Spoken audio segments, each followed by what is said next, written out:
पूर्णमदः पूर्णमिदं पूर्णात् पूर्णमुदच्यते पूर्णस्य पूर्णमादाय पूर्णमेवावशिष्यते।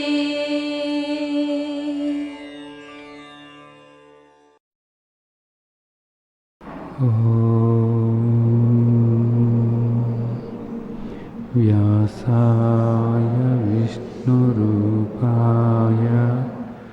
व्यासरूपाय विष्णवे नमो वै ब्रह्मनिधये वासिष्ठाय नमो नमः नमो नमः नमो नमः। ఈరోజు మనం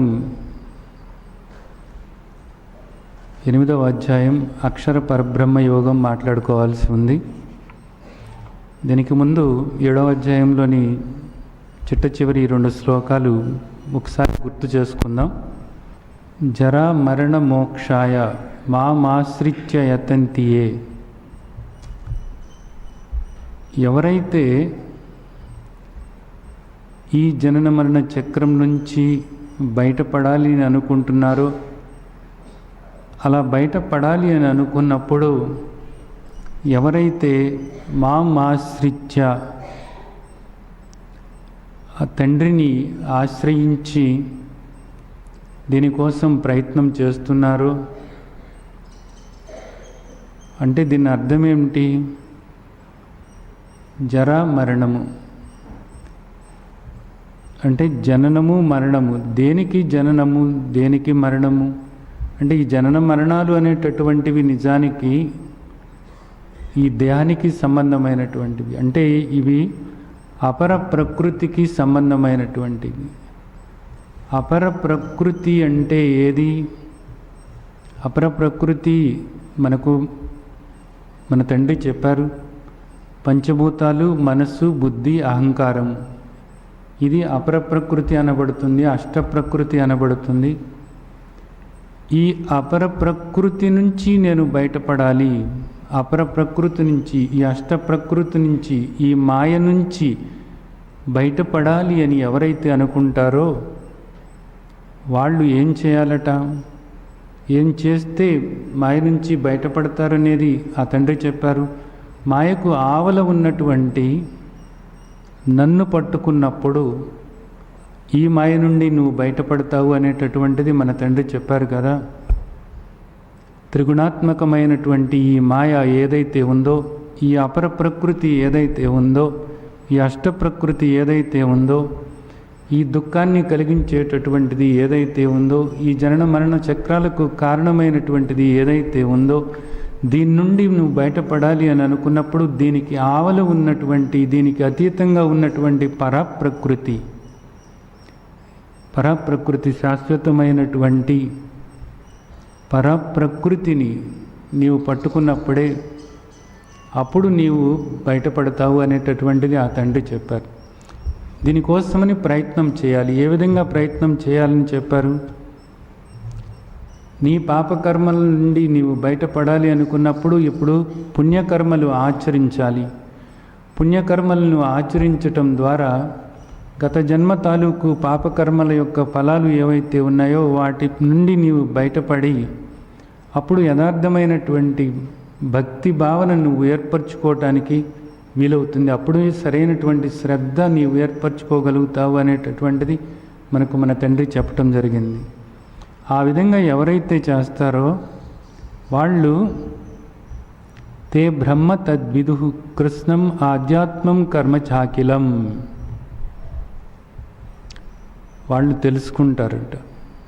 ఏం తెలుసుకుంటారు అంటే బ్రహ్మం గురించి తెలుసుకుంటారు, అంటే పరమాత్మ గురించి తెలుసుకుంటారు. అలాగే ఆధ్యాత్మం అంటే ఏంటో తెలుసుకుంటారు, కర్మ అంటే ఏంటో తెలుసుకుంటారు. బ్రహ్మ, ఆధ్యాత్మం, కర్మ ఈ మూడిటి గురించి కూడా తెలుసుకుంటారు అనేది చెప్తున్నారు ఇక్కడ. అది కూడా పరిపూర్ణంగా తెలుసుకుంటారట, ఇంకా ఏ వెలితి లేకుండాను. అంటే పరమాత్మ గురించి ఇంకా ఏ సందేహము లేకుండా తెలుసుకుంటారు.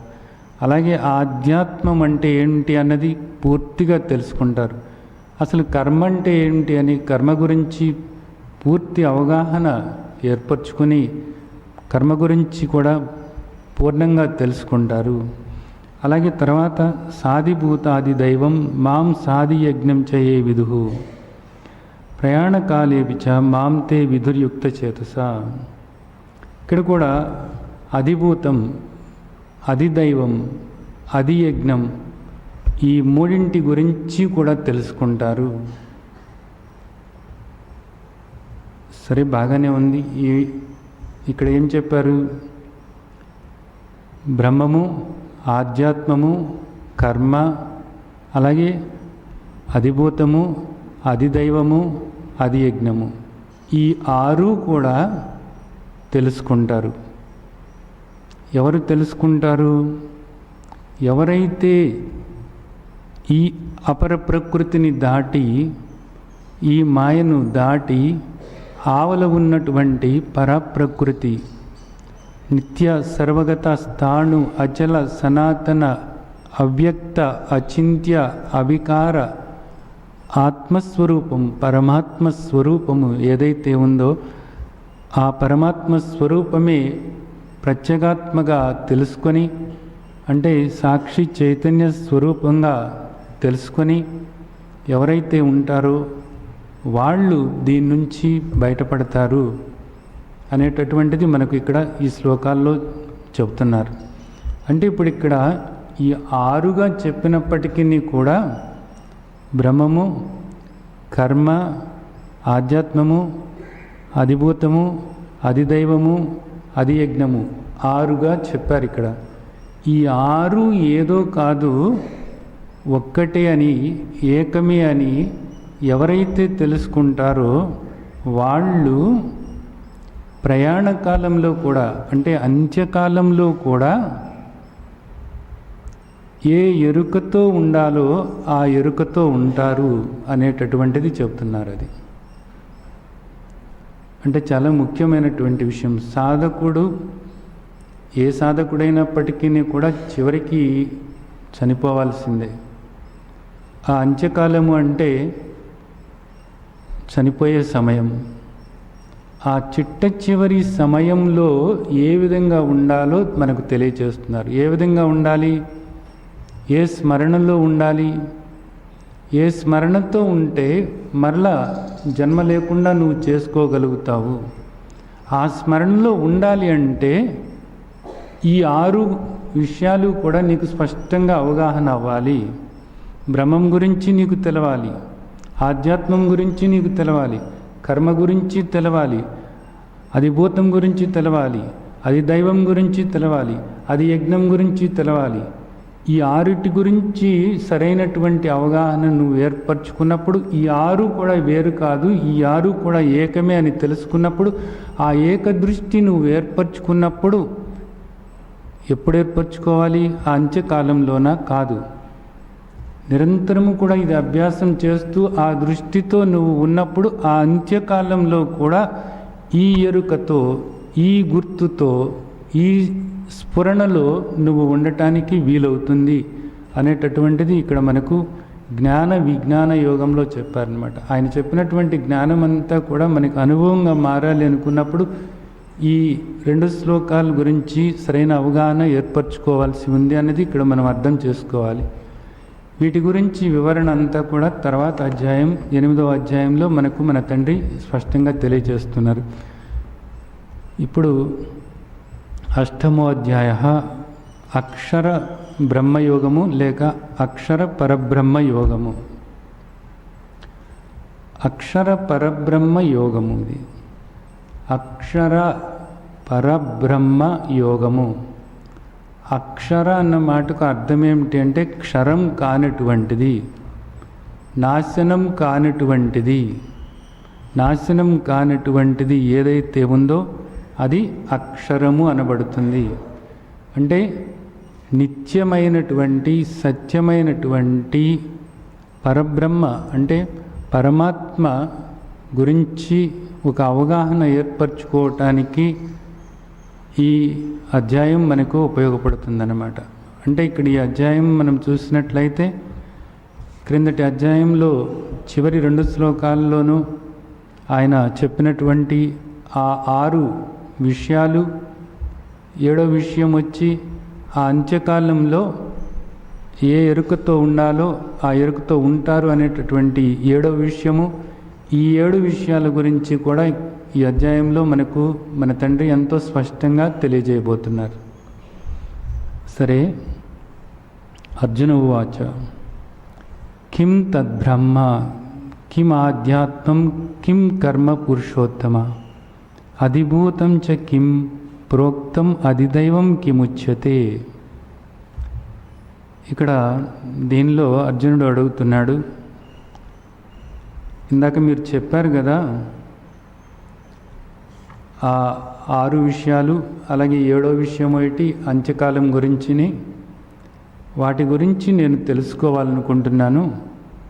బ్రహ్మము అంటే ఏంటి, ఆధ్యాత్మము అంటే ఏంటి, కర్మము అంటే ఏంటి, అధిభూతం అంటే ఏంటి, అధిదైవం అంటే ఏంటి, అధియజ్ఞ కథం కో అత్ర దేహేస్మిన్ మధుసూదన ప్రయాణకాలే చ కథం జ్ఞేయసి నియతాత్మభి. అలాగే అధియజ్ఞము అంటే ఏమిటి,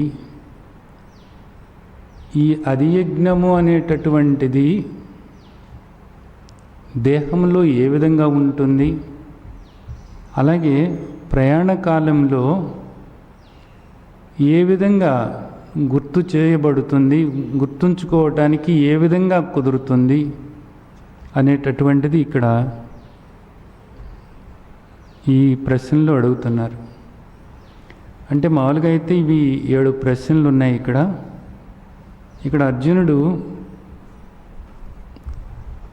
అధియజ్ఞం కథం కో అత్ర దేహేస్మిన్ మధుసూదన అనేది ఇంకొక ప్రశ్నలాగా దీన్ని తీసుకొచ్చారన్నమాట. అధియజ్ఞము అంటే ఎవరు అని అడుగుతున్నాడు ఇక్కడ. అలాగే అధియజ్ఞము ఈ దేహంలో ఏ విధంగా ఉంటారు అనేటటువంటిది ఇక్కడ ప్రశ్న.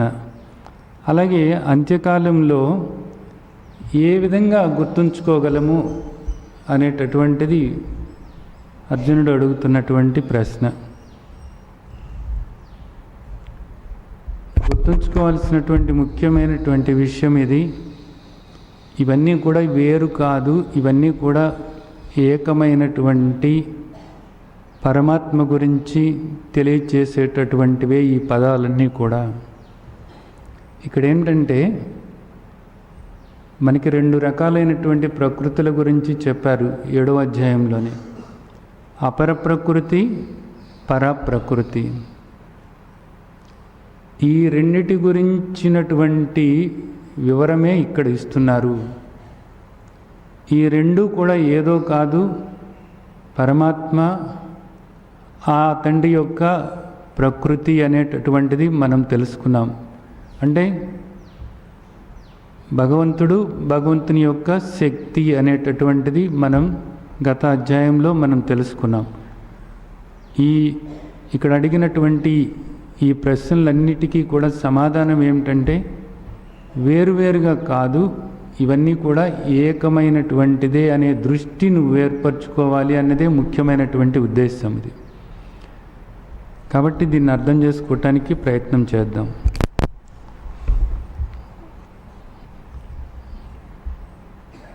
ఇక్కడ చూడండి, ఈ 2వ శ్లోకంలో చూసినట్లయితే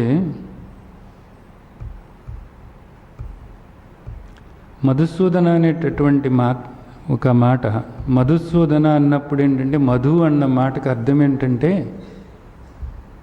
కర్మఫలాలు అనేటటువంటి అర్థం ఒకటి వస్తుందంటారు.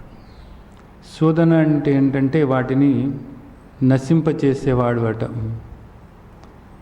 దాన్నే ఒక రాక్షసుడని కూడా మనకు శాస్త్రాల్లో చెబుతూ ఉంటారు. ఆ రాక్షసుడిని చంపినటువంటి వాడు మధుసూదనుడు అని కూడా చెప్తూ ఉంటారు.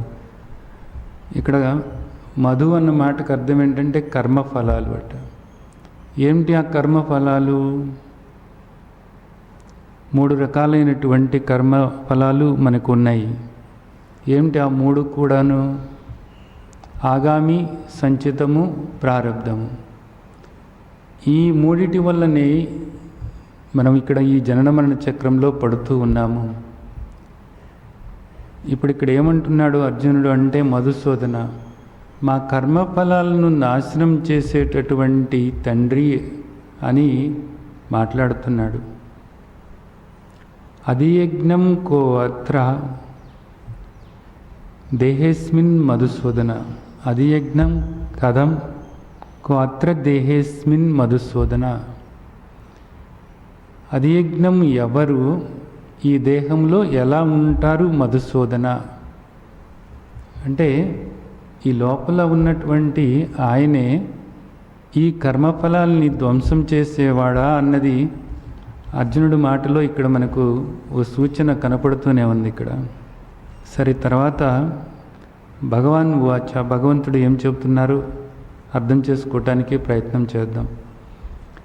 అక్షరం బ్రహ్మ పరమం స్వభావో ఆధ్యాత్మముచ్యతే భూతభావోద్భవకరో విసర్గ కర్మ సంజిత. ముందు బ్రహ్మం గురించి చెప్తున్నారు.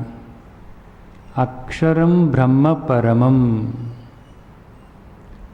అక్షరం బ్రహ్మ పరమం అంటే ఇక్కడ అక్షరం క్షరము కానటువంటిది అంటే నశించనటువంటిది ఏదైతే ఉందో, ఎప్పుడు ఉండేటటువంటిది శాశ్వతమైనటువంటిది ఏదైతే ఉందో అది బ్రహ్మ అనబడుతుంది.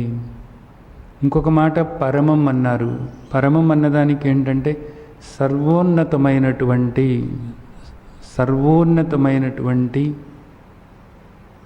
నాశనం కానటువంటి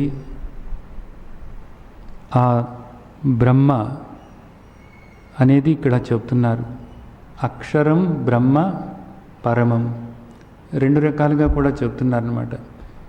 ఏది నాశనం అయ్యేటటువంటిది?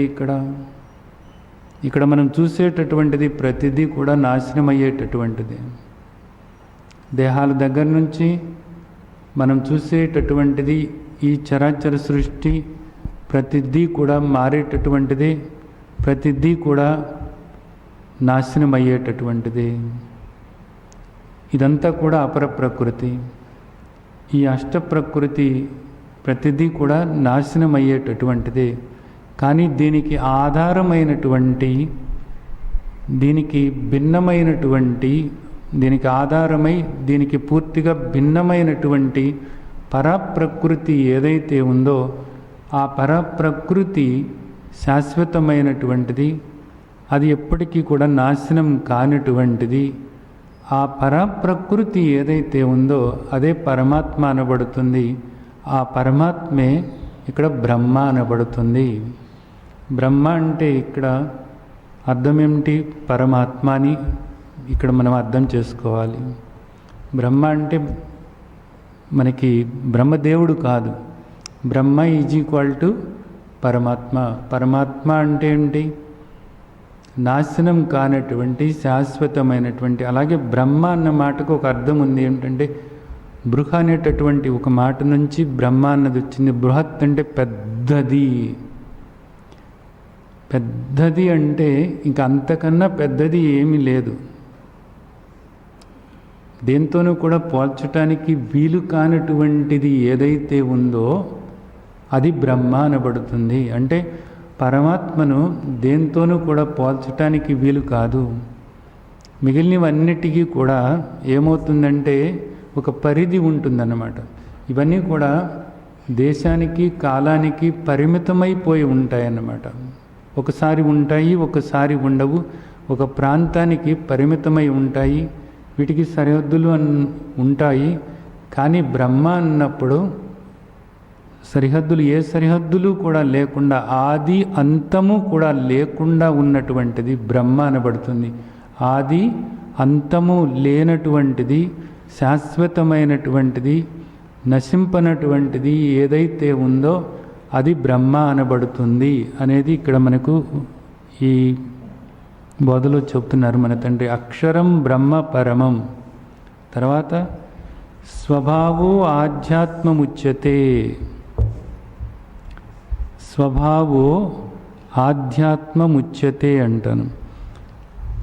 స్వభావో అంటే నేను అనేటటువంటి భావన. స్వ అంటే నేను. నేను అనేటటువంటి భావన ఏదైతే ఉందో ఆ భావనే ఆధ్యాత్మము అనబడుతుంది. ఆధ్యాత్మము అనబడుతుంది. నేను అనేటటువంటి భావన ఇక్కడ అందరికీ ఉంది. అయితే ఏ విధంగా అనుకుంటున్నారు? నేను దేహము అనేటటువంటి ఆలోచనతోనే ఉన్నారు. నేను ఈ దేహాన్ని అయి ఉన్నాను అనేటటువంటి ఆలోచనతో అందరూ ఉన్నారు. లేదా నేను మనస్సును అనుకుంటున్నారు, లేదా నేను ప్రాణాన్ని అనుకుంటున్నారు. ఈ విధంగా చూసినట్లయితే ఈ దేహం నేను కాదు, ఈ ఇంద్రియాలు నేను కాదు, ఈ మనస్సు నేను కాదు, ఈ బుద్ధి నేను కాదు, ఈ ప్రాణము నేను కాదు.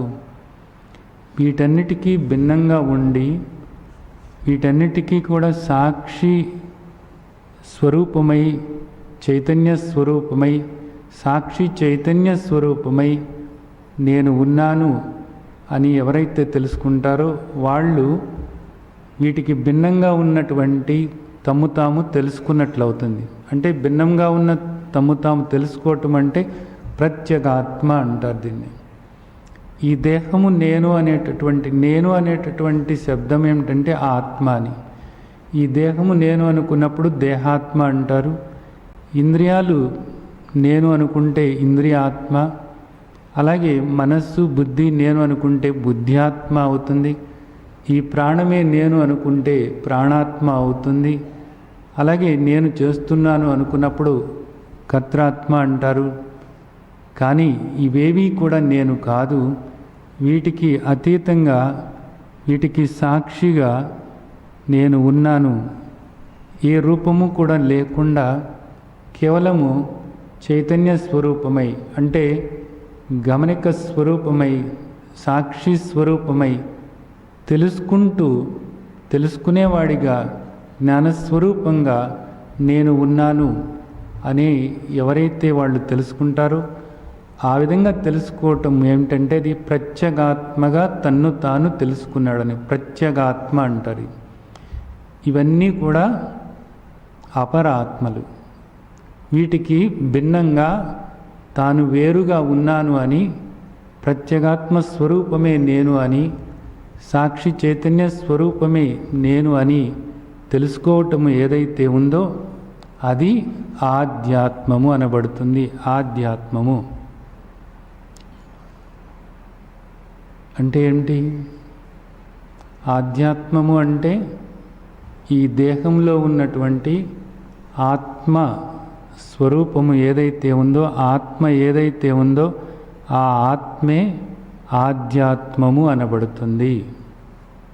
సరే, తర్వాత భూత భావోద్భవకరో విసర్గ కర్మ సంజిత. కర్మం అంటే ఏంటి?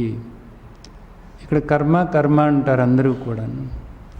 కర్మ అంటే ఏమిటి?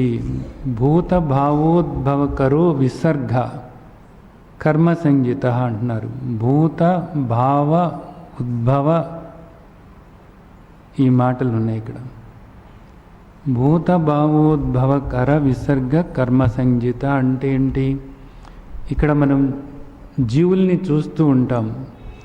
ఈ జీవుల్ని చూస్తున్నప్పుడు ఈ జీవులు ఏ విధంగా ఉద్భవించినాయి? ఉద్భవించటము అంటే ఏంటి? జనన మరణ చక్రంలో పడటమే ఉద్భవము అంటే. ఈ జీవులు ఏ విధంగా వచ్చినాయి అంటే ఒక కర్మ వల్ల వచ్చినాయి.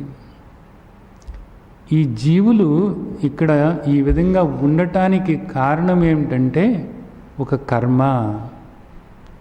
కర్మ అనబడుతుంది.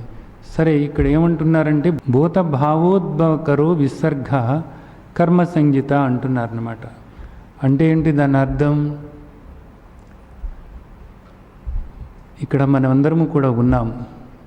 ఇక్కడ ఈ విధంగా ఈ దేహంతో ఇక్కడ ఉండటానికి కారణం ఏమిటంటే ఇంతకుముందు మనం చేసినటువంటి కర్మలు ఏవైతే ఉన్నాయో ఆ కర్మల యొక్క ఫలితమే ఇప్పుడు ఇక్కడ ఈ దేహంతో ఉన్నాము.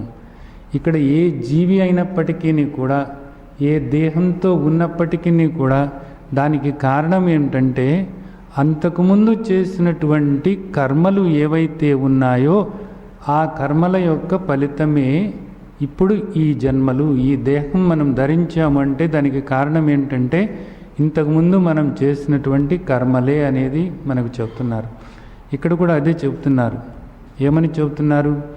నీవు అంతకుముందు చేసినటువంటి క్రియాకలాపాలు ఏవైతే ఉన్నాయో, విసర్గ అంటే ఏమిటంటే క్రియాకలాపాలు, అంతకుముందు నువ్వు చేసినటువంటి పనులు, ఆ పనులు ఏమైనాయి, ఆ పనుల వల్ల ఏం జరిగిందంటే ఇదిగో ఈ జన్మలు వచ్చినాయి నీకు. నువ్వు కొన్ని పనులు చేశావు, అవి ఏ పనులైనా కావచ్చు, పుణ్యకర్మలు కావచ్చు, పాపకర్మలు కావచ్చు, ఏ కర్మలైనా కానీ కావచ్చు. ఆ పనుల వల్ల ఏమైంది? ఇప్పుడు నీకు జన్మ వచ్చింది. ఏ పనులైతే నీకు జన్మకు కారణమవుతున్నాయో, ఈ దేహాలు ధరించడానికి కారణమవుతున్నాయో ఆ పనులని, ఆ క్రియాకలాపాలని, విసర్గ అంటే ఆ క్రియాకలాపాలు, ఆ క్రియాకలాపాలని కర్మ అనబడుతుంది అని చెప్తున్నారు అన్నమాట. అంటే జన్మకు కారణమైనటువంటి క్రియాకలాపాలు కర్మ అనబడుతున్నాయి. ఇది ఇక్కడ మనకు చెప్తున్నటువంటి విషయం. సరే, బాగానే ఉంది. ఈ కర్మలు మామూలుగా మనం చూసినట్లయితే పుణ్యకర్మలు ఉంటాయి, పాపకర్మలు ఉంటాయి. పుణ్యకర్మలు చేసినటువంటి వాళ్ళు పుణ్యలోకాలకు వెళతారు అంటారు. పాపకర్మలు చేసినటువంటి వాళ్ళు పశుపక్షాది క్రిమికీటకాది జన్మలు తీసుకొని ఎంతో దుఃఖం అనుభవిస్తారు అంటారు.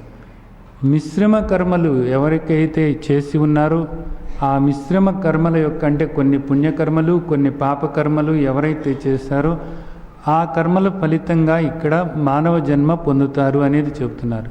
ఇప్పుడు ఇక్కడ మనందరము కూడా ఈ మానుష్య దేహంతో ఉన్నామంటే దాని అర్థం ఏమిటంటే కొన్ని పుణ్యకర్మలు కొన్ని పాపకర్మలు చేసి ఉన్నాము. ఆ పాపకర్మల యొక్క ఫలితం ఇప్పుడు ఇక్కడ మనం కొంత దుఃఖాన్ని అనుభవిస్తున్నాము. ఎప్పుడో చేసినటువంటి పుణ్యకర్మల యొక్క ఫలితం ఇక్కడ సుఖశాంతుల్ని అప్పుడప్పుడు అనుభవిస్తున్నాము. అయితే ఇప్పుడు మనం గుర్తుంచుకోవాల్సిందేంటి? ఇప్పుడు మనం ఎలాంటి కర్మలు చేయాలి అనేటటువంటిది. ఇప్పుడు ఎలాంటి కర్మలు చేయాలి? పుణ్యకర్మలు చేయాలా, లేక పాపకర్మలు చేయాలా, లేదా మిశ్రమ కర్మలు చేయాలా? కొన్ని పాపకర్మలు కొన్ని పుణ్యకర్మలు, ఈ విధంగా ఈ మిశ్రమ కర్మలు చేయాలా అని మనం ఆలోచించుకున్నట్లయితే ఈ మూడు విధాలుగా కూడా మళ్ళీ మనకు జన్మలన్నవి తప్పవు. మనకు శాస్త్రం అదే కదా చెప్తుంది. పుణ్యకర్మలు ఆచరించినట్లయితే పుణ్యలోకాలకు వెళతావు, నువ్వు మళ్ళా జన్మ తీసుకుంటావు. పాపకర్మలు ఆచరించినట్లయితే పశుపక్షాది క్రిమికీటకాది జన్మలు పొందుతావు, అధోలోకాలకు వెళతావు, అక్కడ నువ్వు దుఃఖాన్ని అనుభవిస్తావు. అలా కాకుండా కొన్ని పుణ్యకర్మలు కొన్ని పాపకర్మలు చేసుకుంటూ నువ్వు వెళ్ళావే అనుకో, వెళితే ఏమవుతుంది? మళ్ళీ నీకు మానవ జన్మ వస్తుంది. సరే, మానవ జన్మ వస్తే ఇప్పుడు ఏం బాగుకుంటున్నట్లు? ఇక్కడ దుఃఖమే కదా మనం అనుభవిస్తుంది. మనకు ఓ పక్కన భగవద్గీత చెప్తూనే ఉంది. ఏమని చెప్తుంది? దుఃఖానికి ఆలయం అంట ఈ జన్మంతా. జన్మ దుఃఖానికి ఆలయం అని చెప్తుంది అన్నమాట. అంటే జన్మ వచ్చింది అంటేనే అది దుఃఖానికి ఆలయం. మనం చేయాల్సిందేంటి? మళ్ళీ జన్మ లేకుండా చేసుకోవటమే మనం చేయాల్సినటువంటిది. జన్మ లేకుండా చేసుకోవాలి అంటే ఏం చేయాలి అనేటటువంటిదే మనకు శ్రీమద్ భగవద్గీత చెప్తుంది. ఇది అర్థం చేసుకోవాల్సినటువంటి విషయం. ఇప్పుడు మనం ఏ కర్మలు చేయాలి? ఇప్పుడు మనం పాపకర్మల యొక్క ఫలితము అనుభవిస్తున్నాం, ఆ దుఃఖాన్ని అనుభవిస్తున్నాం. పుణ్యకర్మల యొక్క సుఖాన్ని మనం ఇక్కడ అనుభవిస్తున్నాం. ఇప్పుడు మనం చేయాల్సినటువంటిది ఏంటంటే ఆ పాపకర్మల యొక్క ప్రభావం మన మీద పడకుండా, ఇంతకుముందు మనం చేసినటువంటి పాపకర్మల యొక్క ప్రభావం మన మీద పడకుండా ఉండాలి అంటే ఇప్పుడు పుణ్యకర్మల్నే మనం ఆచరించుకుంటూ పోవాలి, సత్కర్మలు ఆచరించుకుంటూ పోవాలి. ఈ సత్కర్మలను మనం ఆచరించుకుంటూ పోతున్నప్పుడు ఇంతకుముందు మనం చేసినటువంటి పాపకర్మల యొక్క ఆ ఫలాల నుంచి మనం విముక్తులం అవటమే కాకుండా ఈ పుణ్యకర్మలు అనేటటువంటివి ఇప్పుడు మనం ఒక కోరికతో చేయకుండా కేవలము ఈ జనన మరణ చక్రం నుంచి బయటపడటం కోసమే మనం చేస్తూ ఉన్నప్పుడు మరీ కోరిక లేకుండా, ఇది ముఖ్యమైనటువంటి విషయం. అప్పుడు ఏమవుతుంది అంటే మరలా మనం జన్మ లేకుండా చేసుకోవటానికి ఉపయోగపడుతుంది. కానీ ఇక్కడ దురదృష్టం ఏంటంటే పుణ్యకర్మలు ఆచరించేటటువంటి వాళ్ళు చాలామంది మనకు కనపడుతూ ఉంటారు. రకరకాలైనటువంటి పుణ్యకర్మలు ఆచరిస్తూ ఉంటారు. కానీ వాళ్ళందరూ కూడా ఈ పుణ్యం వల్ల నాకు తర్వాత మంచి జన్మ వస్తుందనో, ఈ పుణ్యం వల్ల ఆ తర్వాత వచ్చేటటువంటి జన్మల్లో నాకు మంచి భర్త వస్తాడనో, భార్య వస్తుందనో, లేకపోతే మంచి కుటుంబంలో జన్మ తీసుకోవచ్చనో, మరికొందరు ఈ పుణ్యం వల్ల స్వర్గలోకానికో లేదా ఇంకా ఉత్తమ గతులు పొందవచ్చనో ఈ విధంగా చేస్తూ ఉంటారు. ఇవన్నీ కూడా ఇహపరాలకు సంబంధమైనటువంటి కోరికలే. ఇవేవీ కూడా లేకుండా నీవు చేసేటటువంటి ప్రతి కర్మ కూడా నిష్కామ కర్మగా మారాలి. ఇప్పుడు పుణ్యకర్మలు చేస్తున్నారు, పేరు కోసం చేస్తూ ఉంటారు, దాన ధర్మాలు చేస్తూ ఉంటారు, పేరు కోసం చేస్తూ ఉంటారు. మనకి శ్రీమద్ భగవద్గీతలో తండ్రి ఏమని చెబుతున్నారు? అవన్నీ కూడా రజసిక తమసిక కర్మలు, దానాలు అని చెప్తున్నారు. ఆ రజసిక తమసిక దానాలు నువ్వు చేసినట్లయితే వాటి వల్ల నీకేమవుతుందంటే పుణ్యం రాదు, ఒక్కొక్కసారి ఆ దోషాల పాలవుతావు, తర్వాత దుఃఖం అనుభవించాల్సి వస్తుంది అనేది చెప్తున్నారు. కాబట్టి పుణ్యకర్మలు చేస్తున్నప్పటికీ కూడా నిష్కామంగా చేసుకుంటూ వెళ్ళటమే. ఆ తండ్రి నాకు ఈ అవకాశాన్ని ఇచ్చారు, అందుకు కృతజ్ఞతలతో ఈ కర్మ నేను ఆచరిస్తున్నాను, అంతే.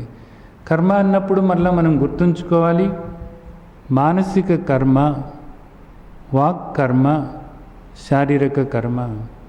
మనస్సులో మనకు వచ్చేటటువంటి ప్రతి ఆలోచన కూడా అది సరైన రీతిలో ఉండాలి. అందుకు మనకి త్రివిధ తపస్సులు మన తండ్రి మనకు భగవద్గీతలో ఇచ్చారు. కాబట్టి మానసిక తపస్సు, వాంగ్మయ తపస్సు, శారీరక తపస్సు, ఈ 3 తపస్సులు కూడా మనం ఆచరణలో పెట్టుకున్నట్లయితే మనం చేసేటటువంటి కర్మలన్నీ కూడా మనం సత్కర్మలుగా మలుసుకోవటానికి కుదురుతుంది. ఇవి కూడా నేనేదో చేస్తున్నాను అనేటటువంటి ఒక గొప్ప కోసమో అందరూ గుర్తించాలి అనేటటువంటి దాంతోనో అలా కాకుండా సహజంగా చేసుకుంటూ వెళుతూ ఉండాలి.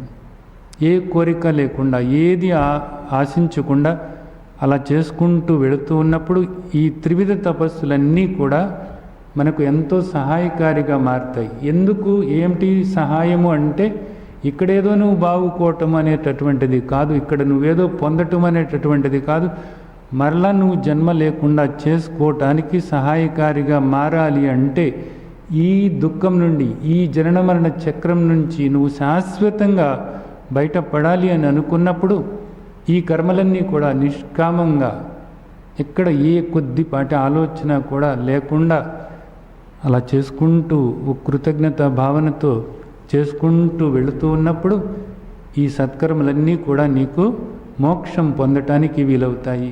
జీవన్ముక్తావస్థలో ఉన్న మాధుర్యాన్ని ఆస్వాదించడానికి నీకు ఉపయోగపడతాయి అన్నది అర్థం చేసుకోవాల్సినటువంటి విషయం. అలాగే తర్వాత శ్లోకం, అధిభూతం క్షరో భావః పురుషచ్చ అధిదైవతం అధియజ్ఞో అహమేవాత్ర దేహే దేహభృతాం వరా. దేహభృతాం వరా అంట. దేహభృతాం వరా అంటే దేహదారులలో శ్రేష్టమైనటువంటి వాడా అంటున్నారు. దేహదారులలో శ్రేష్టమైనటువంటి వాడా.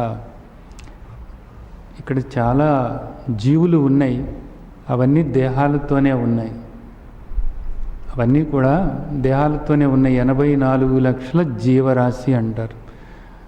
అయితే ఈ దేహాలు ధరించినటువంటి ఈ జీవులలో ఉత్తమమైనటువంటి వాడు ఎవరు అంటే మనిషి. అందుకనే మానవ జన్మ దుర్లభమైనటువంటిది అంటారు. ఈ మానవ దేహం ధరించినటువంటి వాడికి మాత్రమే ఇవన్నీ కూడా తెలుసుకోవటానికి అవకాశం ఏర్పడుతుంది. మానవ దేహం ధరించినప్పుడు మాత్రమే, మానవ జన్మ తీసుకున్నప్పుడు మాత్రమే ఇవన్నీ కూడా అవగాహన చేసుకొని ఈ దృష్టి ఏర్పరచుకోవటానికి వీలవుతుంది. చివరికి దేవతలకు కూడా మోక్షం పొందటం అనేటటువంటిది సాధ్యం కాదు అనేది చెప్తూ ఉంటారు. కాబట్టి మానవ జన్మ ఎంత దుర్లభమైనటువంటిది, ఎంత ఉత్తమమైనటువంటిది అనేటటువంటిది, ఎంత శ్రేష్టమైనటువంటిది అనేది ఇక్కడ అర్థం చేసుకోవాల్సినటువంటి ముఖ్యమైన విషయం. దేహే దేహభృతాం వరా అంటే దేహాలు ధరించినటువంటి వాటిల్లో శ్రేష్టమైన దేహం ధరించినటువంటి వాడా అని భగవంతుడు సంబోధిస్తున్నారు. తర్వాత ఏం చెప్తున్నారు? అధిభూతం అంటే ఏంటో చెప్తున్నారు. అధిభూతం క్షరోభావ.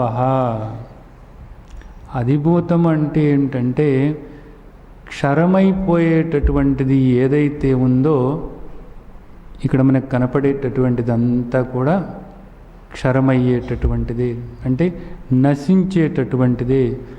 ఈ నాశనమయ్యేటటువంటిది ప్రతిదీ కూడా అధిభూతం అనబడుతుంది. అంటే అపర ప్రకృతి ఏదైతే ఉందో, అంటే పంచభూతాలు భూమి, జలము, అగ్ని, వాయువు, ఆకాశము, మనస్సు, బుద్ధి, అహంకారము, ఇవన్నీ కూడా అష్ట ప్రకృతి.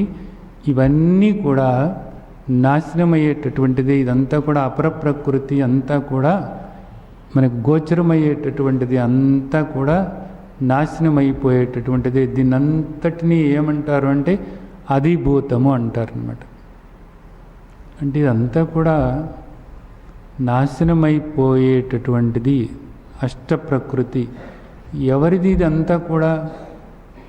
భగవంతుని యొక్క మాయ. ఈ అష్టప్రకృతి అంతా కూడా ఏమని చెప్పారు ఆయన? మమ మాయా. ఇదంతా కూడా నా మాయ. ఏం లేదు, నా నీడ లాంటిది. నా నీడ అనేటటువంటి దాన్ని నువ్వు పట్టుకున్నట్లయితే ఆ మాయలో పడిపోతావు, దుఃఖం అనుభవిస్తావు.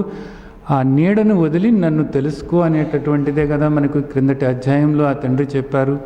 ఇప్పుడు దాని గురించి చెప్తున్నారు. అదంతా కూడా ఏమంటారు అంటే అధిభూతం అంటారు.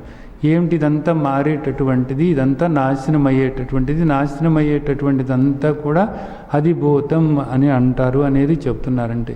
పురుషచ్చ అధిదైవతం. ఏమని చెప్తున్నారు?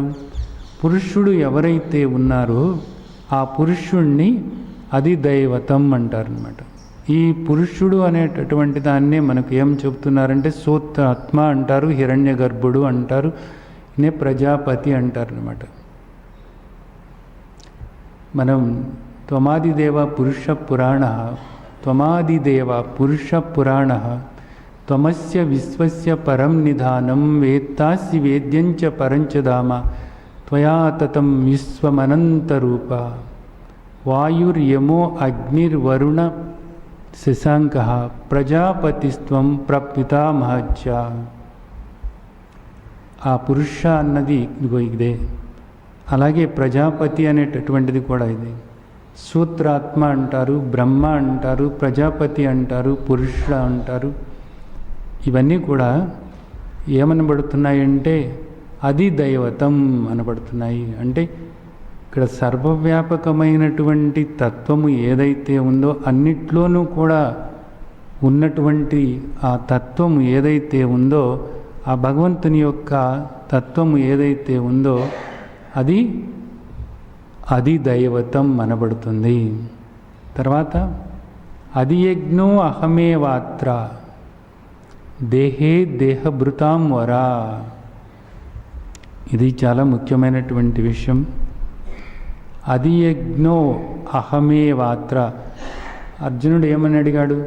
అధియజ్ఞము ఎవరు అని అడిగాడు. మిగతా వాటన్నిటికీ ఏమని అడిగాడు? ఏమిటి అని అడిగాడు అనమాట. అధిభూతం అంటే ఏమిటి, అధిదైవతం అంటే ఏమిటి, అలాగే కర్మ అంటే ఏమిటి, బ్రహ్మ అంటే ఏమిటి, ఆధ్యాత్మము అంటే ఏమిటి అని అడిగి ఇక్కడికి వచ్చేటప్పటికి అది యజ్ఞం అంటే ఎవరు అని అడిగాడు. అడిగి ఏమడిగాడు? ఈ అధియజ్ఞము లోపల దేహంలో ఏ విధంగా ఉంటుంది అనేటటువంటిది కదా ఇందాక ప్రశ్న. అధియజ్ఞ కథం కు అత్ర దేహేస్మిన్ మధుసూదన, అత్ర దేహేస్మిన్, ఈ దేహంలో ఈ అధియజ్ఞము ఏ విధంగా ఉన్నాడు అని అడుగుతున్నాడు. అధియజ్ఞం అంటే ఎవరు, ఈ దేహంలో ఆయన ఎలా ఉన్నాడు అని అడుగుతున్నారు. ఈ దేహంలో అధియజ్ఞము అనేటటువంటి ఆయన ఒక ఆయన ఉన్నారన్నమాట. అధియజ్ఞము అనేటటువంటి ఆయన ఒక ఆయన ఈ దేహంలో ఉన్నాడు. అర్జునుడు అడుగుతున్నాడు ఏమని? ఆయన ఎలా ఉన్నాడు అని అడుగుతున్నాడు అన్నమాట. దానికి ఆ తండ్రి ఇక్కడ సమాధానం చెబుతున్నారు. ఈ సమాధానం మనకి చాలా ముఖ్యమైనటువంటిది. అధియజ్ఞో అహమేవాత్ర దేహే దేహభృతాంవర. అధియజ్ఞము అంటే ఎవరో కాదు, నేనే. ఎవరు మాట్లాడుతున్నారు? ఇది భగవంతుడు మాట్లాడుతున్నారు. భగవంతుడు ఏం చెప్తున్నారు? ఈ దేహంలో ఉన్నటువంటి అధియజ్ఞము నేనే అయి ఉన్నాను అని చెప్తున్నారు. ఏమిటి అధియజ్ఞము అన్న మాటకు అర్థం ఏమిటి అనేది మనం శాస్త్రంలో చూస్తే ఏం చెప్తున్నారు అంటే యజ్ఞో వై విష్ణు అంటున్నారు అన్నమాట.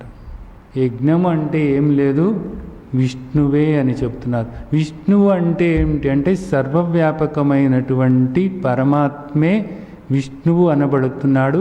ఆ విష్ణువే యజ్ఞము అనబడుతున్నాడు. యజ్ఞము ఈజ్ ఈక్వల్ టు పరమాత్మ, పరమాత్మ ఈజ్ ఈక్వల్ టు సర్వవ్యాపకమైనటువంటి విష్ణువు. విష్ణువు, పరమాత్మ, యజ్ఞము, ఈ మూడిటికి ఏది తేడా లేదు అంటున్నారు. సరే, బాగానే ఉంది. యజ్ఞము అనవచ్చు, లేదా విష్ణువు అనవచ్చు, లేదా పరమాత్మ అనవచ్చు. ఆ పరమాత్మ ఇప్పుడు ఎక్కడ ఉన్నారట? ఈ దేహములోనే ఉన్నారట. బాగా గుర్తుంచుకోవాల్సినటువంటి ముఖ్యమైనటువంటి విషయం. అందుకనే మన పెద్దవాళ్ళందరూ కూడా చెప్తారు, ఏమని చెప్తూ ఉంటారు? ఈ దేహము అనేటటువంటిది ఒక దేవాలయం లాంటిది. ఈ దేహంలో ఉన్నటువంటి జీవుడే దేవుడు అని చెప్తూ ఉంటారు. దేహో దేవాలయం ప్రోక్తో జీవో దేవో సనాతన. ఈ దేహమే ఒక దేవాలయం లాంటిది. దీనిలో ఉన్నటువంటి ఈ జీవుడే సనాతనమైనటువంటి దేవుడు అనేటటువంటిది చెప్తూ ఉంటారు. అలాగే శ్రీమద్ భగవద్గీత కూడా మనం చూసినట్లయితే ఈశ్వర సర్వభూతానాం హృద్దేశ అర్జున తిష్టతి. ఈశ్వరుడు అన్ని జీవులలోనూ కూడా ఆ హృదయాల్లో తిష్ట వేసుకొని కూర్చుని ఉన్నాడు అని చెప్తున్నారు. హృద్దేశ అర్జున తిష్టతి శ్రీమద్ భగవద్గీతలోనే ఇంకో శ్లోకంలో చెబుతున్నారు. మీ అందరి హృదయాల్లోనూ కూడా నేను కొలువై ఉన్నాను అని చెబుతున్నారు అన్నమాట. అంటే ఇప్పుడు భగవంతుడు ఎక్కడ ఉన్నట్లు? భగవంతుడు ఎక్కడ ఉన్నారు అంటే ఇక్కడ అందరి హృదయాల్లోనూ కూడా కొలువై ఉన్నారు. ఆయనే ఈశ్వరుడు అంటున్నారు. ఏం చేస్తున్నారు? ఈయన లోపల కొలువై ఉండి ఏం చేస్తున్నారు అంటే సాక్షిగా ఉన్నారట. సాక్షిగా ఉన్నారట. గమనిస్తూ ఉన్నారు. దేన్ని గమనిస్తూ ఉన్నారు? నీ ప్రతి ఆలోచన గమనిస్తూ ఉన్నారు. నీ ప్రతి మాట గమనిస్తూ ఉన్నారు. నీ ప్రతి చేత గమనిస్తూ ఉన్నారు. గమనిస్తూ ఉండి ఏం చేస్తున్నారట? ఏం చేయటం లేదు. కానీ నువ్వు చేసేటటువంటి కర్మలు ఏవైతే ఉన్నాయో ఆ కర్మల యొక్క ఫలాలు నువ్వు అనుభవించేలాగా చేస్తున్నారు.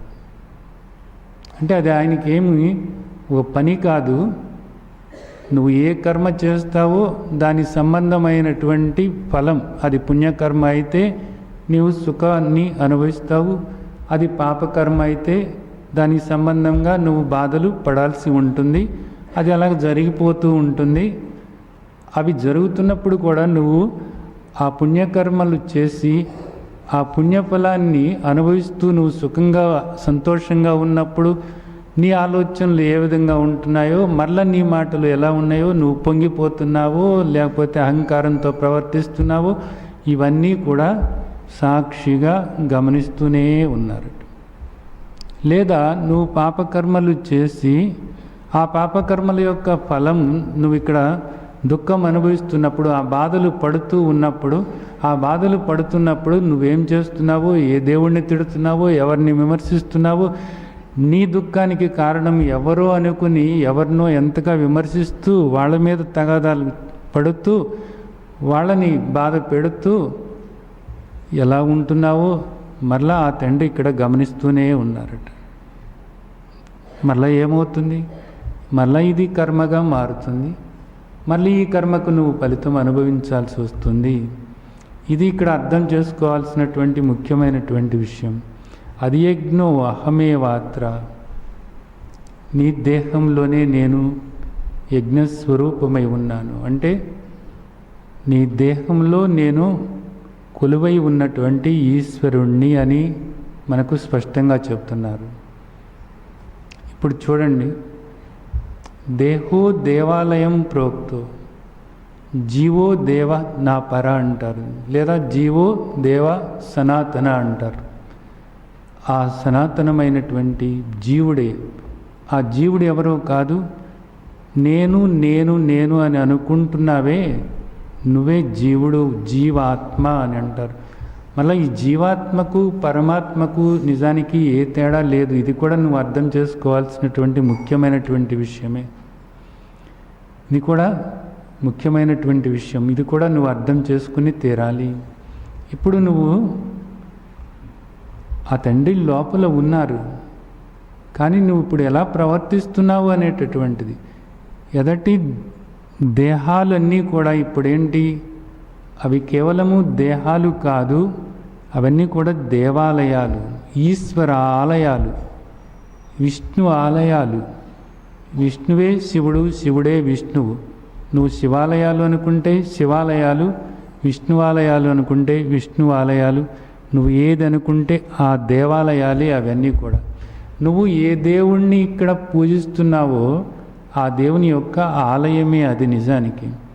అలాంటి ఆలయాన్ని నీవు దూషిస్తూ ఉన్నప్పుడు, ఆ ఆలయాన్ని నువ్వు హింసకు గురి చేస్తూ ఉన్నప్పుడు, ఆ ఆలయాన్ని విమర్శిస్తూ ఉన్నప్పుడు, ఇది నిజానికి సరైనదేనా అన్నది ఆలోచించాల్సినటువంటి విషయం. ఒక దేవాలయం దగ్గరికి వెళ్ళి నువ్వు అక్కడ ఏ విధంగా ఉండాలని అనుకుంటావు? నువ్వు ఏ మాలిన్యము కూడా లేకుండా ఉండాలి అని అనుకుంటావు. శుభ్రంగా స్నానం చేసి వెళుతూ ఉంటావు, తల స్నానం చేసి వెళుతూ ఉంటావు, ఒకసారి మడి కట్టుకుని మరీ వెళుతూ ఉంటావు. అక్కడికి వెళ్ళిన తర్వాత పవిత్రంగా ఉండాలి అనుకుంటావు, ఆ దేవుణ్ణి స్మరించుకుంటూ ఉండాలి అని అనుకుంటావు, ఆ దేవుణ్ణి అక్కడ దర్శనం చేసుకోవాలి అనుకుంటూ ఉంటావు, ఆ దేవుడి ప్రసాదం పొందాలి అనుకుంటూ ఉంటావు. బాగానే ఉంది, ఇదంతా కూడా మంచిదే, మనకు పెద్దలు అందించారు. అదంతా కూడా ఎందుకు అందించారు అంటే అక్కడి నుండి నువ్వు ఇక్కడికి వస్తావని, ఇక్కడికి వస్తావని. ఆ మాలిన్యము అనేటటువంటిది ఇక్కడ తీసేసుకోవాలి అని తెలుసుకుంటావని, ఈ దేహమే దేవాలయం అని నువ్వు తెలుసుకోవాలన్నది, ఈ దేవాలయంలోనే ఆ దేవాది దేవుడు కొలువై ఉన్నాడు అని నువ్వు తెలుసుకోవాలని, ఆ దేవాది దేవుడు ఎవరూ కాదు ఆత్మే అని తెలుసుకోవాలని, అందుకోసమే అక్కడ ఆత్మ ప్రదక్షిణ నమస్కారం చేయించుతారు నీతో. నీ చుట్టూత, నీ దేహం చుట్టూతానే నువ్వు తిరగాలి అని. ఎందుకని ఆ విధంగా నిన్ను తిరగమంటున్నారు? దేహంలోనే ఉన్నారు కాబట్టి ఆయన నీ చుట్టూతా నువ్వు తిరిగితే ఏమవుతుంది? నీ దేహంలో ఉన్నటువంటి యథార్థమైనటువంటి చైతన్య స్వరూపమైనటువంటి, సాక్షి చైతన్య స్వరూపమైనటువంటి ఆ తండ్రి చుట్టూతా నువ్వు తిరిగిన వాడివి అవుతావని చెప్పేసి అక్కడ ప్రదక్షిణ చేయిస్తున్నారు నీతో, ఆత్మ ప్రదక్షిణ చేయిస్తున్నారు నీతో. కానీ నువ్వు ఏ విధంగా ఉన్నావు అంటే ఇంకా బయటే చూడాలని అనుకుంటున్నావు. మరి ఎందుకు పెట్టారు పెద్దలు అని మీరు అడగవచ్చు.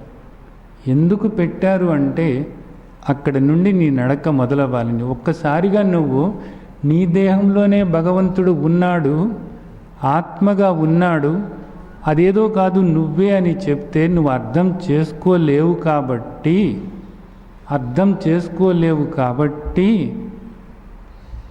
ఏం చేశారు? ఇదిగో ఈ దేవాలయం, ఇదిగో ఈ దేవాలయంలో ఈ దేవాది దేవుడు ఇక్కడ కొలువై ఉన్నాడు. ఆయన నువ్వు ఏ పేరు పెట్టి పిలుచుకున్నప్పటికీ కూడా, నువ్వు ఏ పూజ చేసినప్పటికీ కూడా అవన్నీ కూడా స్వీకరిస్తున్నటువంటి తండ్రి ఒక్కడే, ఆ దేవాది దేవుడు ఒక్కడే, ఆ పరమాత్మ ఒక్కడే. కాబట్టి నువ్వు ఏం చేయాలి అంటే ఆ తండ్రిని నువ్వు ఆరాధిస్తూ ఆ తండ్రి సద్గుణాలు ఏవైతే ఉన్నాయో ఆ సద్గుణాలని నువ్వు కూడా పెంపొందించుకోవాలి. నీలో ఉన్నటువంటి దుర్గుణాలు అనేటటువంటి మాలిన్యాన్ని నువ్వు పోగొట్టుకోవాలి. నీలో ఉన్నటువంటి దుర్గుణాలు ఏవైతే ఉన్నాయో వాటిని పోగొట్టుకోవాలి. అలాగే ఆ తండ్రి తాలూకు కథలు ఏవైతే ఉన్నాయో ఆ కథలలో నువ్వు ఏదైతే నేర్చుకుంటున్నావో దాన్ని నువ్వు ఆచరణలోకి తీసుకోవాలి. అక్కడ మహాత్ముల యొక్క బోధలు విని ఆ మహాత్ములు, ఆ మహర్షులు నీకు ఏదైతే చెప్పారో వాటిని నువ్వు అవగాహన చేసుకొని వాటిని మననం చేసుకొని ఆ దృష్టితో నువ్వు ఉండాలి. అందుకు నీకు ఈ బాహ్యమైనటువంటి దేవాలయాలు నీకు ఉపయోగపడాలి అనేటటువంటి దాంతో ఆ దేవాలయాలన్నీ కూడా మనకు నిర్మాణం చేసి మన పెద్దలు ఆ దేవతలను అక్కడ ప్రతిష్ఠించి ఆ దేవతలకు సంబంధమైనటువంటి కథలనిచ్చి ఆ దేవతలకు సంబంధమైనటువంటి స్తోత్రాలనిచ్చి అవన్నీ కూడా చేసుకోమని చెప్పారు. అది ఒక మెట్టు అని చెప్పారు. ఆ మెట్టు ఎందుకోసం అంటే ఇదిగో ఇక్కడికి రావటం కోసం. ఎక్కడికి రావటం? ఆ దేవాది దేవుడు కేవలము ఆ విగ్రహానికి పరిమితమై లేడు. మనం ఆరాధించే దేవుడు విగ్రహానికి పరిమితమై లేడు, ఆ ఆలయానికి పరిమితమై లేడు. ఆ తండ్రి నిజానికి సర్వవ్యాపకమై ఉన్నాడు. సర్వవ్యాపకమైనటువంటి ఆ దేవాది దేవుడు ఇదిగో ఈ దేహంలో కూడా ఆత్మగా ఉన్నాడు. ఆ ఆత్మేదో కాదు, అది నేను అనేటటువంటి స్ఫురణ ఏదైతే ఉందో అదే చైతన్యము, అదే సాక్షి చైతన్యము, అదే ఆత్మ, అదే పరమాత్మ అని నువ్వు తెలుసుకోవాలి.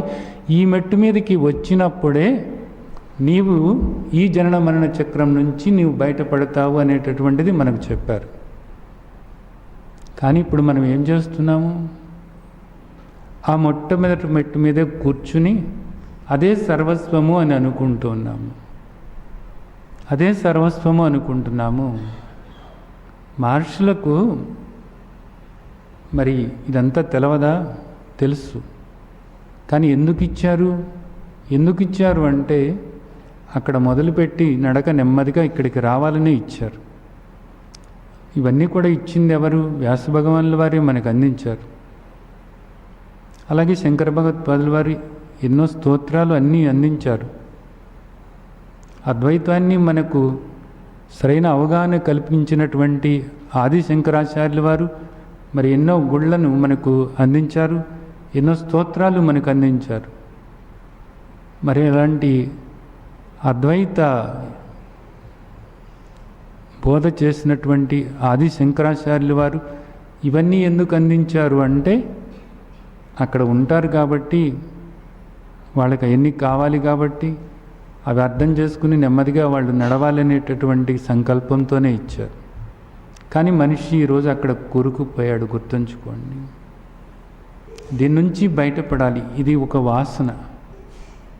ఈ వాసన పోగొట్టుకున్నప్పుడు మాత్రమే యథార్థమైనటువంటి భగవత్ తత్వాన్ని నువ్వు తెలుసుకున్నప్పుడు మాత్రమే ఆ భగవంతుడు ఎవరు కాదు, సచ్చిదానంద స్వరూపమే అని తెలుసుకుని ఆ సచ్చిదానందమే ఈ దేహంలో ఆత్మగా ఉంది అని తెలుసుకుని ఈ జగత్తంతా కూడా ఏదో కాదు సచ్చిదానంద స్వరూపమే అని తెలుసుకుని ఇక్కడ గోచరమయ్యేటటువంటిదంతా కూడా, దీనికి ఆధారం అంతా కూడా సచ్చిదానంద స్వరూపమే, సచ్చిదానంద స్వరూపం కాక మరేది లేదు అని ఆ దృష్టి ఏర్పరచుకుని కేవలము ఇక్కడ సచ్చిద్రూపంగా దీన్ని చూస్తూ, పరమాత్మ స్వరూపంగానే దీన్ని చూస్తూ, ఆ పరమాత్మ మళ్ళా నీకేదో వేరుగా ఉన్నాడు అనే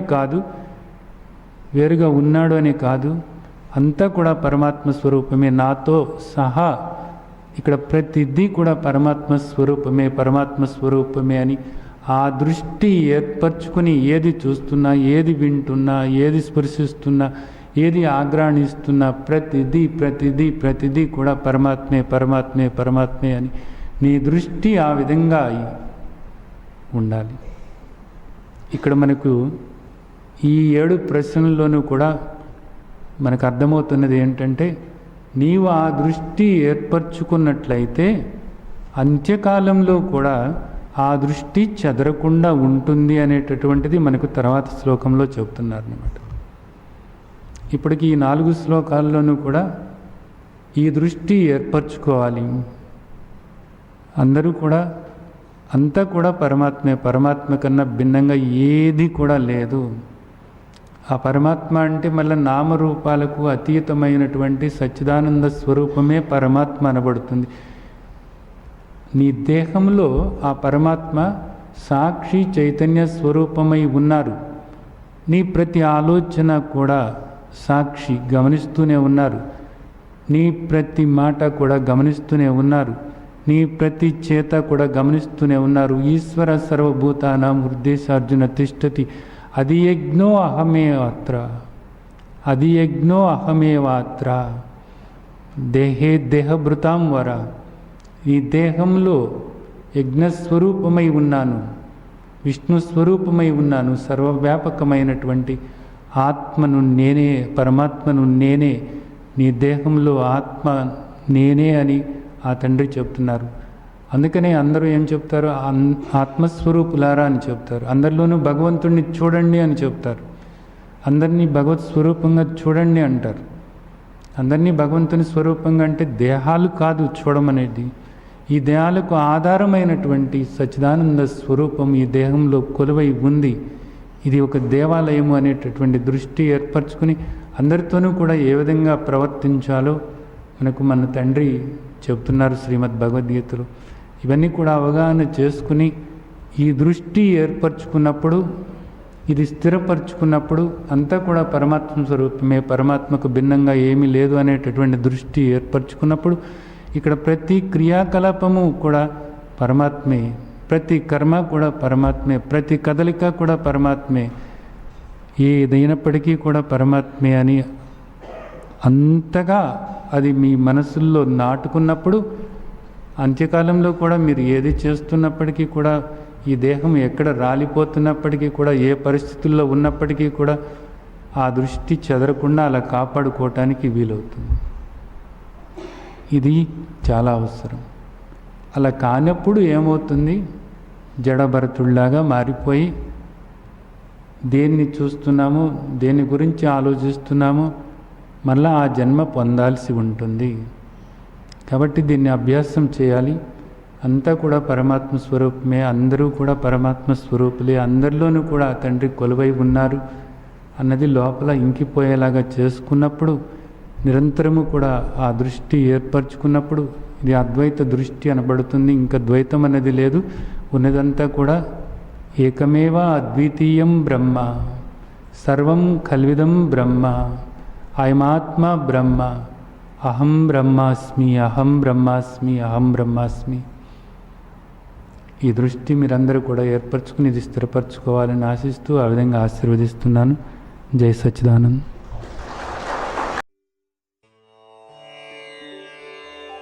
లోకా సమస్తా సుఖినో భవంతు.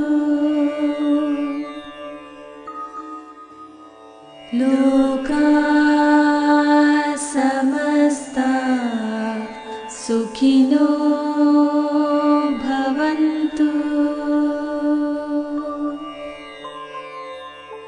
లోకా సమస్తా सुखिनो